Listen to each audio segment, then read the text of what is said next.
Oh, we've got this question before, so we're definitely going to post the brushes when we post the videos. We can just make them available for people. I went through this exercise a while back where I thought about my brushes and just how many options there are at your disposal as a digital artist specifically because the brushes are more limited. The exercise I'm referring to is that I started to think of them more like golf clubs in a way, which sounds bizarre, but I was reading this book on Tiger Woods' development that was written by his father actually, and he was talking about how you would start the student with just a few clubs, and a club could do so many different things. Even in that way, it's more similar to a traditional paintbrush.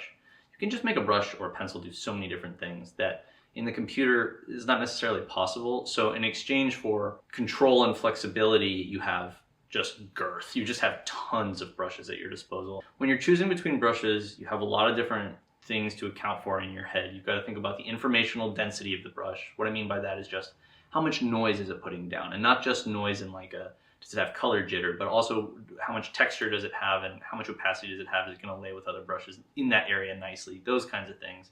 So all those elements. You've also got to think about edge. Is it sharp? Is it soft? Is it soft in a sharp way? That might sound weird, but some brushes are this bizarre miasma of sharp shapes that are laid together in a strange pattern, and then the brush jitters as it paints. So you get abstract combinations of really sharp shapes, but in a sharp painting, that feels like a soft edge. So you've got all that to deal with. Then you've also got to deal with just the basics of size, and then you've got to choose your color, which is not part of the brush, but some brushes carry certain colors better than others.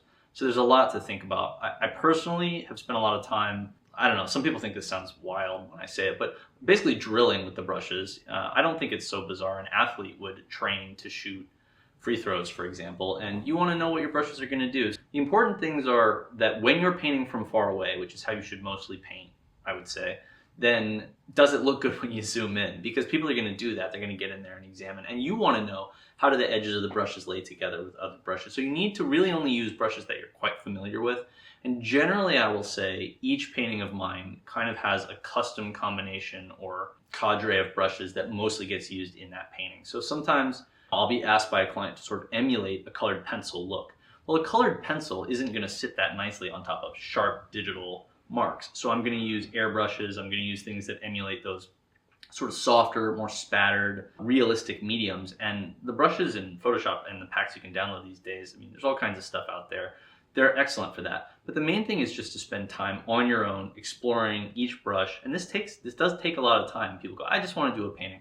Well, just do a painting, but do it with a new brush every time. And as soon as you don't like a brush, throw it away. Just be really strict with that until you're down to a small group. And a small group might be a relative term. I mean, for me, I probably have over 100 that are in regular circulation, but I built up to that number over time. It used to be 3. And some paintings have been done almost exclusively with 1.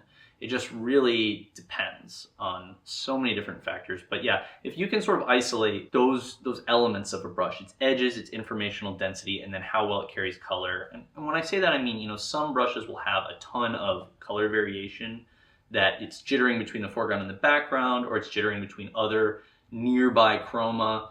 If that's going on, then you need to put down a flat color mark. Well, you're hosed. That's just the wrong brush to choose. I will also say that I am interacting with my brushes very constantly. And this is something I sort of was doing. And then when I watched more traditional painters paint, I went, oh yeah, they're doing this too, which is before they make a mark, they like test that mark, or they'll realize, oh, the brush is too wet or whatever, they'll adjust it. And so I basically have my brush control panel up all the time. And almost before every mark or set of marks, I'll double check, you know, the color, the shape, and what other settings need to be adjusted. Because I might have a brush that I know, oh, if I just turn off the color sensitivity or the color jitter, this is going to be a really good brush right now. And so I'll just do that. You need to be willing to customize on the fly like that to get what you want, because getting what you want, what you're trying to paint, and not having interference from the brushes, that's the end goal. Now, like with a lot of training, you might have to go through working with new brushes. And just to give you an example of like a basic exercise for this, I've had students do this where I say every day, you know, break your brushes down into rows of 10. And if you ever watch a painting video of mine, I keep the right click on my button. So I'm on the painting, I'll right click, and then all my brushes open up because I want to be able to grab them really quickly. And they're organized in rows of 10 with a header brush at the top of that row. That's the like 11th brush. So when you're looking through the brushes after this, if you download them, you'll see on the left, it says like 101, 102, 103.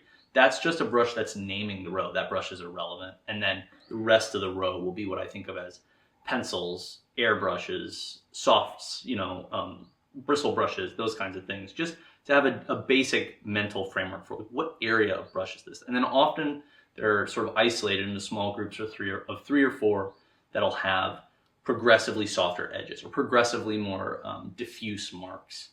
And the name of that 101, 102, 103, if you right click it and say rename, whatever the name of that brush is will name the row. I know what they are, but if you're looking in the brushes, it'll say pencils, it'll say brushes, it'll say randoms I can't think of a name for, stuff like that. And so you want that level of control with your brushes, and you want to build it up over time. The exercise you can do is paint similar subject matter. I'll often have students do faces because then we can work on starting to break away from being tight with faces at the same time.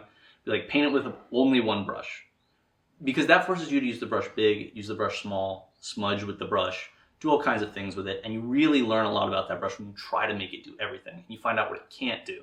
Then you can kind of start to get familiar with and classify these brushes in your mind. Once you've done 10 of those, do a painting where you allow yourself to use all 10. And then after that 10 days that you don't like, just drop those brushes and then do the next 10, do the next 10. After that, you'll have a small group of brushes that you know very well. And the more you use those brushes, the deeper that relationship will become.